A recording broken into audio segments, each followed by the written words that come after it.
이번에 이렇게 실무자 워크숍 하는데 기존에 사실은 많은 기회를 통해서 뭐 질의응답도 많이 시간을 가졌었고 뭐 온라인으로도 화상 사업 설명 뭐 이런 부분들도 많이 했었었는데 실제로 신규 대학들과는 이렇게 좀 같이 이렇게 대면할 시간이 많지 않았었던 것 같습니다. 워낙에 원래 이제 전에 물론 이제 이전에 온라인으로 프리 워크숍, 프리 컨설팅이라고 이제 진행을 하긴 했지만 그것도 시간이 길지 않았었었고 또 이제 그 이후에 여러 가지 사업 계획이라든지 평가 준비 뭐 이런 부분들이 계속 이어져 왔기 때문에 여의치가 않았었던 부분이 있고요. 저희가 올해는 가장 중점적으로 신경을 써야 될 부분이 신규 대학들이 빨리 사업에 들어와서 이제 같이 이제 동등하게 이제 다들 이제 지원을 받고 이렇게 사업을 수행할 수 있는 그런 정도가 될 수 있도록 이렇게 빨리 지원을 해드리는 부분이 가장 중요하다고 생각했었는데요.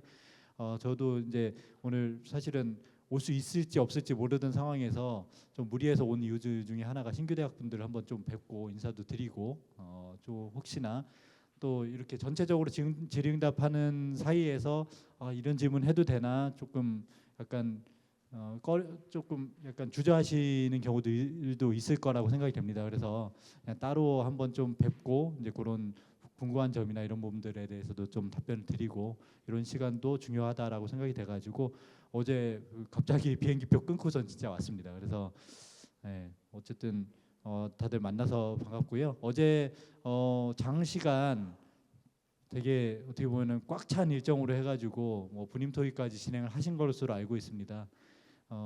조금 여기까지 와서 진행하는 이유들 중에 하나가 조금 릴렉스 하실 수 있도록 이렇게 지원해드리는 그런 부분들도 있을 텐데 어쨌든 그런 또 시간까지 또 쪼개가지고 정말 열심히 해주셔서 감사드리고요.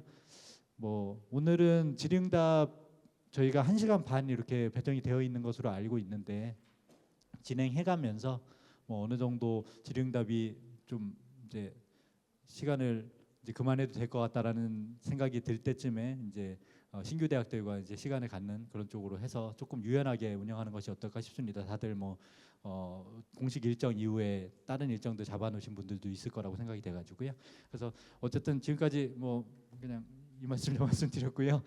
지금 저희가 그 자료를 만들어 오긴 했는데 사실은 이전에 대기업에서 진행하는 뭐 교육이 있었을 거예요. 그때 오셨었던 분들도 계셨었고 뭐 거의 비슷한 자료로 해가지고 저희가 우선은 준비는 했습니다.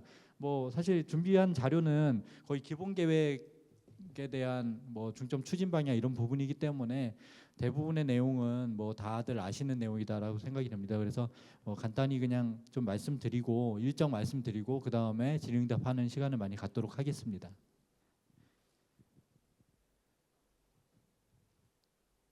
네, 저희가 지금 1주기, 2주기를 거쳐서 지금 3주기에 지금 들어왔고요. 기존에 뭐 오랫동안 해외 오신 분들은 당연히 아시겠지만 저희 사업은 기존에 각각 목적별로 여러 가지 운영되던 사업들이 있었습니다. 뭐 에이스 플러스 사업이라든지 CK 사업, 프라임 사업, 코어 사업, 뭐 위업 사업 이런 부분들을 통합해서 하나의 재정 지원으로 해서 보다 이제 특수한 목적이 아니라 대학에서 원하는 자율적인 혁신 계획을 수립하고 그것에 대한 폭넓은 지원을 하는 방향으로 지원하는 것이 맞겠다라는 방안이 2018년도에 발표가 됐습니다. 그래서 2019년서부터 진행이 되었고요. 각각의 주기 구분은 잘 아시다시피 대학에 대한 역량 진단 평가 결과를 가지고 저희는 다른 사업들과 다르게 선정 평가라는 것이 없잖아요. 그래서 진단 평가를 통과한 대학들에 대해서 지원을 해왔고 그 진단 평가 주기가 3년이다 보니까 19년서부터 21년 그리고 22년서부터 24년 이렇게 해서 2주기까지 지원이 됐습니다. 그래서 지금 뭐 잘 아시겠지만 25년 들어오면서 이번에는 진단평가가 폐지가 되었습니다. 23년도에 뭐 여러 가지 규제라든지 규제 완화라든지 이런 부분들이 방안이 발표가 되면서 대학에 대한 그 정부 주도의 평가는 좀 최소화하겠다라는 차원에서 기본 역량 진단이 폐지가 되고 기존에 운영되던 기관평가 인증 결과와 그 사학진흥재단의 재정 진단 결과를 가지고 지원 대학을 선정할 수 있게 그렇게 되었습니다. 그렇지만 이제 그래서 이제 저희가 그럼 이제 주기 개념이 필요가 없어지는 거 아니냐라는 생각도 가지고 있었는데요. 올 초 뭐 작년 여러 가지 또 간담회 뭐 이런 부분들을 가지면서 대학에서 주기 설정이 좀 필요하다, 고용 문제라든지 이런 부분들도 있고 해서 그런 요청이 있으셔가지고요. 저희가 교육부와 논의를 해서 3년 주기로 해서 기존과 동일하게, 물론 이제 진단 평가는 없지만, 그리고 기관 평가 인증은 5년 주기로 진행이 되지만 어쨌든 3년 주기로 해서 사업을 지원하게 되었습니다. 다만 다른 점은 기존과 다른 점은 매년 대학들마다 5년 주기이긴 하지만 어느 대학은 올해 진단 인증을 받고 내년에 또 인증받는 대학들도 있고 다르겠죠. 그래서 인증을 지원을 받다가 인증이 취소가 된다든지 아니면은 재정 진단 결과가 좋지 않은 결과가 나온 경우에는 해마다 좀 지원 대상이 달라질 수가 있다라는 부분이 기존과 조금 달라진 부분이다라고 할 수가 있겠습니다. 네, 저희가 어쨌든 간에 기존에 1주기, 2주기를 통해서 부족하나마 여러 가지 좀 자율성을 많이 드리는 차원에서 사업을 운영을 해왔고요. 가장 중요한 부분이 뭐 어쨌든 저희가 자율성이라는 부분을 가장 강조를 하고 있습니다. 그래서 지금까지 그것에 입각해서 사업을 진행을 해왔고요. 그래서 지금 이제 3주기가 기본 계획이 발표가 되었습니다. 그래서 전체적인 방향이라든지 이런 부분들이 뭐 문구는 조금 달라졌을 수는 있겠지만 기존의 내용을 아주 뭐 많이 뒤바꾸는 내용은 없었습니다. 실질적으로 세부적인 내용들을 봐도 많은 내용이 바뀌지는 않았을 거라는 것을 아실 수 있을 것입니다. 세부 추진 전략 쪽에 보시면 자율성과 책무성 조화 이런 부분이 있는데요. 저희 대학의 어쨌든 대학 혁신 지원 사업에서 지속적으로 해오던 방향이고요.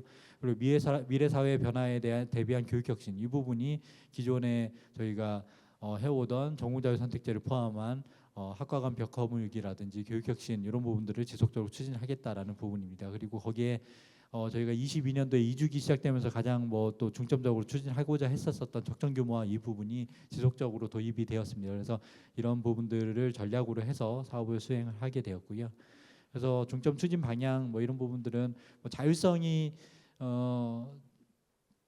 보장이 되는 대신에 그에 따른 또 책무도 강화를 하겠다라는 부분이고요. 그것에 따라서 뭐 성과에 대한 차등까지도 이제 되고, 그리고 성과 관리에 대한 부분들도 조금 더 요청을 드리는 그런 그 나중에 보시면 아시겠지만 이제 평가 지표의 배점이라든지 이런 부분들도 조금 확대가 되고 이런 부분들이 있었습니다. 그리고 네, 지속적으로 했었던 혁신 전략, 교육 혁신 전략을 수립을 하고 이런 부분들을 추진하는 이런 부분들은 기존과 동일하고요. 그리고 자발적 적정 규모화를 통한 대학 경쟁력 강화하는 이런 부분들을 추진을 하게 되었습니다. 네, 사업 개요는 방금 전에 말씀드린 부분이고요. 저희가 기존에 117개 대학을 지원하다가 기본 역량 진단이 폐지가 되고 기업 평가 인증 결과에 따라서 138개 교로 21개 교가 확대가 되었습니다. 사업 예산은 전년도 대비해서 전체적으로 한 10% 정도가 줄어들었는데 잘 아시다시피 이게 이제 라이즈 체계와 조금 이제 연계가 되면서 저희가 담당하던 산학협력이라든지 뭐 그런 부분들이 일부 이제 그쪽으로 넘어간 부분들이 있잖아요. 그래서 좀 사업 간의 차별성은 좀 더 해야 되겠다는 차원에서 지원 내용에서도 이제 기존의 교육, 연구, 산학협력 평생교육 이런 부분들이 있었던 부분들이 여기서는 이제 지원 내용에서 이렇게 조금 뒤로 빠졌습니다. 그리고 지원 규모가 이제 여러 가지 재정 지원 사업 개편과 함께 이제 대부분 재정 지원 사업이 좀 감액이 된 부분들이 있어서 저희 사업도 감액이 되었고요. 이 부분에 대해서는 뭐 여러 가지 이제 향후에 확대할 수 있는 방안이 좀 고민을 하고 있습니다. 이제 지금도 예산 요구 이제 단계에 들어가고 있고 하기 때문에 앞으로 예산을 어떻게 확대해 갈 것인지, 어떤 논리로 확대를 해 나갈 것인지를 전문가분들 의견도 좀 듣고 이렇게 좀 진행을 하고 있습니다. 네, 저희가 이제 이번에 실무자분들께서도 보실 때 가장 또 크게 와닿는 부분 중에 하나가 사업비 배분 구조가 약간 변경된 부분이거든요. 그래서 기존의 인센티브와 포뮬러의 배분 비율 50대 52 비율은 그대로 뒀습니다. 다만 이제 명칭을 저희가 정량 성과 사업비, 정성 성과 사업비 이렇게 바꿨는데요. 그 이유는 뭐 전에도 설명드린 바 있는데 포뮬러로 해서 50% 지원한다 보니 그냥 나눠 먹기식 사업 아니냐라는 그런 외부에서 오해를 하시더라고요. 사실은 포뮬러 사업비 배분할 때 들어가는 여러 가지 정량적인 요소들이 어떻게 보면 대학에서 노력하신 결과들이 반영이 된 숫자인데 그 내용들을 그냥 나눠 먹기식이라고 하는 것은 맞지 않다라는 차원에서 저희가 그거를 이제 정량성과 사업비라는 명칭으로 좀 바꿨고요. 그리고 정성성과 사업비를 인센티브해서 두 사업비 구조를 조금 구분을 했습니다. 그리고 어쨌든 24년도에 50대 50이라는 비율은 그대로 유지를 했고요. 네, 정량사과 사업비를 다시 보면 기준 경비, 뭐 규모 지수 이런 부분들은 거의 유사하다라고 볼 수 있는데 교육 여건 쪽에서 이제 재학생 충원율, 교육비 환원율 보던 부분은 동일하나 재학생 충원율에 대한 비율을 조금 더 가중치를 더 많이 둬서 이제 기존에 원래 3개 교육 여건 지표에서 2개로 줄어들었는데 그 중에서도 재학생 충원율의 중요성을 조금 더 강조한 부분이 있습니다. 그리고 기회균형 포뮬러라고 해가지고 700억 원을 편성을 했는데요. 그 중에서 말 그대로 진짜 재학생 수에 따라서 배분하는 규모 지수 500억을 배분을 하고 나머지 200억은 기존과 마찬가지로 국가장학금 유형 수혜 지수를 반영을 해서 저희가 사업비를 배분하도록 그렇게 되었습니다. 그리고 정상석과 사업비에서는 이거는 이제 평가에 따라서 배분하는 비용이니까 잘 아시겠지만 기존과 다른 부분이 지표들 중에 이제 교육혁신과 자체성과 관리가 80대 20 이렇게 됐습니다. 기존에는 80, 10, 10 비율로 해서 교육혁신이 80, 그 유지충원율 10 그리고 자체성과 관리 10 이렇게 됐었는데요. 유지충원율 지표를 빼고 자체성과 관리 비율을 확대를 10%를 확대를 했습니다. 거기에 이제 적정 규모와 신청을 저희가 이제 곧 이제 서식 안내를 드릴 텐데요. 그 결과 검증된 내용을 가지고 이제 300억 원이란 예산을 이제 배분을 하는 그런 절차를 진행할 예정입니다. 그래서 적정 규모와 지원금에 300억 원을 편성을 했죠. 그래서 22년도에는 2주기 동안에 어느 정도 좀 폭넓게 쓰라는 차원에서 1,000억이라는 예산을 1회에 걸쳐서만 진행을 했었는데 이번 주기에서는 매년 300억 원씩 물론 이제 예산은 내년에 또 조금 바뀔 수는 있을 것 같습니다. 어쨌든 그래서 올해는 어쨌든 300억 원이라는 기준을 해가지고 지원을 하고요. 그리고 적정 규모와 계획을 제출받아서 그것과 연계해서 지급을 할 예정입니다. 네.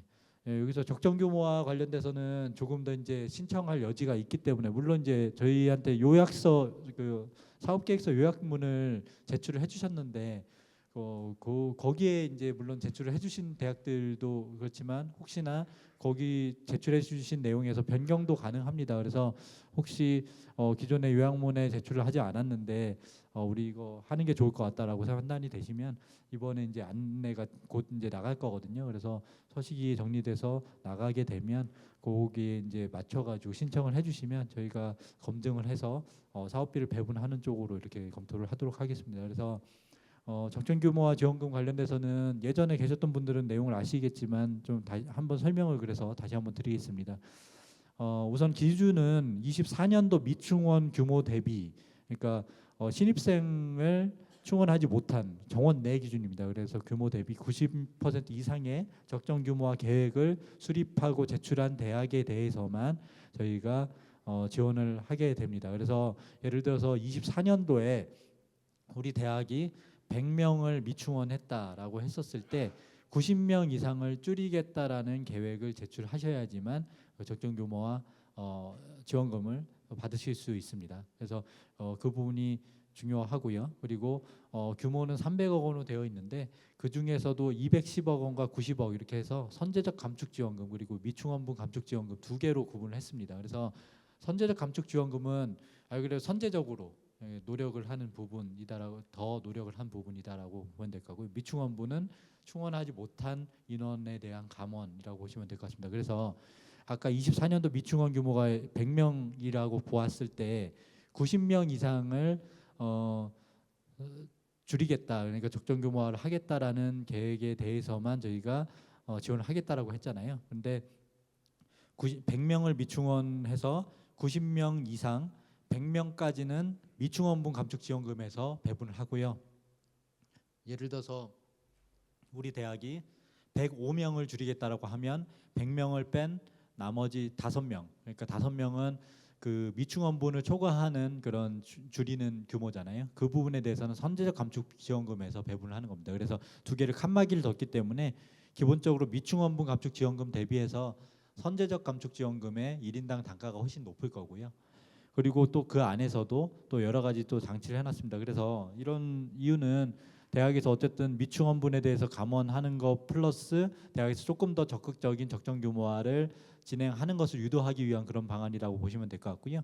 그리고 이번에 조금 달라진 부분 중에 하나가 어쨌든 25년 대비해서 어쨌든 26년 7년도 그리고 내년에는 27년도 28년도 그 후에는 28, 29 이렇게 해가지고 2년치씩 이제 계획을 받을 텐데 25년도를 기준으로 봤었을 때 그거 대비해서 줄어든 효과가 어쨌든 보여야 된다라는 부분. 그리고 정원 감축을 예를 들어서 26년에 올해 진행을 이제 적정 규모화 계획을 제출하셔서 올해 지원을 받으시게 되면 그리고 그걸 이행하시게 되면 내년에도 새로운 계획에 대해서만 받으시는 게 아니라 기존에 줄인 성과를 같이 누적해가지고 같이 받으시게 됩니다. 그래서 물론 이제 그렇게 되면 단가는 달라질 수는 있겠지만 미리 줄이신 부분들의 미리 줄인 대학들이 이제 그게 누적이 되면서 조금 더 많은 혜택을 가져갈 수 있도록 되어 있는. 그래서 입학지원 감축 실적에 따라 지원을 하되 정원 감축 완료 시 3주기 내에 계속적으로 지원을 하기 때문에 이왕 이제 좀 감축 계획을 제출하실 거면 일찍서부터 하시면 그게 이제 그 후년도에도 지원 대상이 되고 그 후년도에도 지원 대상이 되기 때문에 조금 더 유리한 입장이다라고 보시면 될 것 같습니다.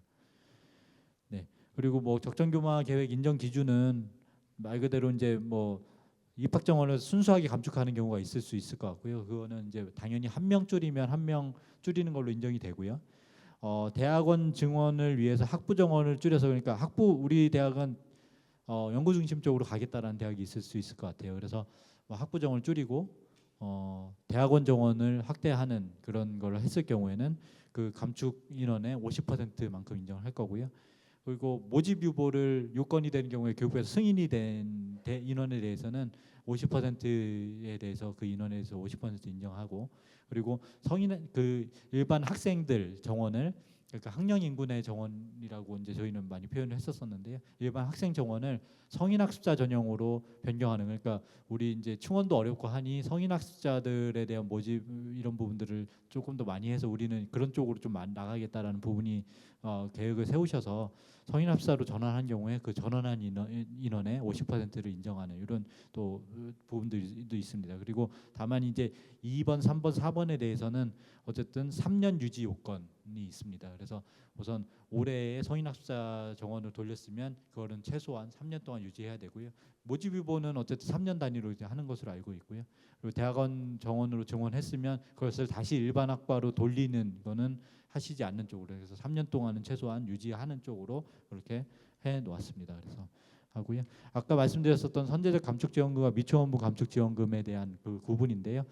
전체 300억이라는 부분 중에서 선제적 감축 지원금에 대해서 210억 원, 그리고 미충원부에 대해서 90억 원 이렇게 했는데 아까도 말씀드렸지만 미충원부는 충원하지 못한 24년도 기준 충원하지 못한 학생들을 그 인원 이내에서 줄이는 것이 미충원부 감축이고 그것을 초과하는 감축이 선제적 감축이라고 말씀드렸잖아요. 그런데 선제적 감축에 대해서는 기본적으로도 이렇게 칸막이를 해놨기 때문에 조금 더 유리한 상황인데 1인당 단가가 높을 텐데 그거를 또 저희가 24년도 신입생 충원율이 몇 %냐에 따라서 또 가중치를 뒀습니다. 그래서 충원율이 높은 대학이 한 명을 줄인다, 선제적 감축한다라고 했었을 때 그 가중치를 3으로 가져감으로 인해서 훨씬 더 유리한. 그래서 우리 대학은 충원율이 높기 때문에 이건 뭐 우리는 줄일 필요가 없네라고 생각을 하실 게 아니라 이런 부분들 한번 좀 보셔서 충원율이 높은 대학이 줄일 경우에는 조금 더 훨씬 더 많은 인센티브를 가져갈 수 있는 장치가 되어 있다. 그 부분을 좀 고려를 하셔가지고 제출을 해주시면 감사하겠습니다. 네. 사업비 집행 기준은 저희가 기본적으로는 작년과 대비해서 큰 변경은 없을 거라고 생각이 됩니다. 근데 다만 이제 세부적인 매뉴얼이나 아주 뭐 몇 가지 세부적인 사항들을 조금 조정을 하느냐고 지금 아직 좀 나오지 않고 있는데요. 저희가 최대한 빨리 관련된 부분은 확정해서 공지를 하도록 하겠습니다. 그래서 기본적으로 대학에서는 전년과 거의 유사하다라고 생각을 하고 사업을 진행해 주시면 감사하겠습니다. 네, 저희가 이제 성과 평가를 곧 이제 진행을 할 겁니다. 그래서 저희가 우리가 월요일이었죠. 월요일 날 그 대학별로 해서 질의응답 그 시간표도 저희가 제시를 해드렸는데요.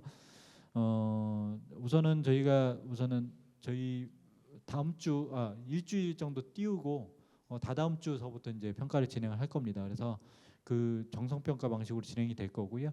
그리고 어쨌든 저희가 두 가지 큰 영역을 가지고 평가를 진행을 하게 되겠습니다. 그래서 기존 신규 대학과 기존 대학 구분 없이 138개 교 전체에 대해서 평가를 진행할 예정이다라고 보시면 될 것 같습니다. 네, 뭐 나머지 평가 방향이라든지 이런 부분들은 전에 평가 지표 설명이라든지 이런 부분에서 설명을 충분히 드렸기 때문에 저희가 다시 설명드리지 않겠고요. 혁신 성과 가산점 관련돼서는 저희가 검증을 다음 주에 월화 이렇게 진행을 할 예정입니다. 우선은 완전히 확정적으로 결정이 되지는 않을 가능성이 높긴 하지만 어쨌든 기존의 대학에서 제출해 주신 증빙이라든지 이런 부분들 좀 확인을 하고요. 관련된 전문가분들 보셔가지고 증빙 같은 것도 확인하면서 혹시나 대학에 추가적으로 제출을 요청드리는 부분들이 있으면 그 부분에 대해서 좀 대응을 요청드리겠습니다. 그래서 빨리 이제 이 부분이 확정될 수 있도록 그런 부분들을 협조를 요청드리도록 하겠습니다. 네. 네, 저희가 이제 평가를 진행하고 나면 기존과 마찬가지로 S에서 C 등급 그리고 자체 성과 관리 영역은 A에서 C 등급으로 이제 사업비 그 등급을 부여를 하게 될 텐데요. 기존과 대비해서 인센티브 가중치 부분이 조금 확대가 된 그 차등이 확대가 됐다라는 게 이번 주기의 차이점이다라고 보시면 될 것 같습니다. 그리고 성과 관리 부분도 조금 이번에 새롭게 강조가 된 부분인데요. 기존에 한 해 S 등급, 한 해 C 등급 받은 걸로 이제 끝나는 게 아니라 이걸 좀 연속적으로 봐서 연속 S 등급 받은 대학과 연속 C 등급 받은 대학에 대해서는 어쨌든 사업비를 추가 지원 그리고 사업비를 감액하는 이런 조치를 취할 예정입니다. 그래서 앞으로는 지속적인 성과 관리가 중요하다라는 부분 보시면 될 것 같고요. 최초에 이게 이제 시안 형태로 발표가 됐었을 때 이제 S 등급, C 등급을 언제 기준서부터 진행하냐라는 부분이 있었는데 24년도에서부터 그냥 바로 진행하겠다라는 그런 처음에 내용도 있었습니다. 근데 이제 이런 부분에 대해서 대학에서 여러 의견 주셔가지고 그 부분은 저희가 반영을 했습니다. 네, 그래서 25년 평가 결과부터 시작이 된다라고 보시면 될 것 같습니다. 네, 마지막으로 준비한 자료들 중에 향후 일정인데요. 저희가 성과평가 보고서를 여러 실무자분들 고생하셔서 5월 말에 이제 제출을 완료를 해주셨습니다. 그리고 이제 가산점 증빙까지 다 이제 제출해 주셨는데 저희가 가산점 검증을 6월 9일서부터 10일 양일간 진행을 할 예정입니다. 그래서 저희가 대학에 관련돼서 추가적인 자료라든지 뭐 문제점이 있는 경우에 이렇게 요청을 드릴 테니까요. 때로는 수정 자료를 또 따로 요청을 드린 경우들도 있을 것 같습니다. 그래서 빠른 시일 내에 빠른 시간에 이렇게 좀 즉시 대응이 될 수 있도록 좀 준비를 해주시면 감사하겠습니다. 그리고 성과평가는 저희 6월 3주차에 진행을 할 예정이고요. 6월 17일서부터 18일 사이에 화상 질의응답이 실시가 될 예정입니다. 그래서 저희가 월요일에 제출해 그 안내해드린 대학별 시간표 저희가 그냥 가나다 순으로 그냥 배치를 한 거기 때문에 그 시간표 그대로 거의 진행이 된다라고 보시면 될 것 같고요. 다만 이제 수도권 같은 경우에는 대학 수가 60개 대학이나 됩니다. 그래서 그것을 이제 평가를 저희가 질의응답을 해야 되는데 하루 안에 도저히 할 수가 없는 일정이라서 6월 17일, 18일 이틀 동안 진행을 하고요. 비수도권 같은 경우는 6월 17일 하루 동안 진행이 된다고 보시면 될 것 같습니다. 그래서 저희가 정성평가를 실시를 하고 나서 그 결과를 정리를 해서 7월 중에는 저희가 평가 결과를 확정을 하는 걸로 목표를 하고 있습니다. 그리고 그 결과에 따라서 8월, 9월 중에 최종 사업비 확정 금액과 그리고 사업비를 지급하는 것으로 지금 계획을 잡고 있습니다. 그리고 사업비가 확정된 이후에 우리 자율혁신 계획 지금 요약본만 제출이 되어 있는데요. 본 계획서를 제출하시는 일정으로 생각을 하고 있습니다. 네, 여기까지가 제가 이제 준비한 자료고요.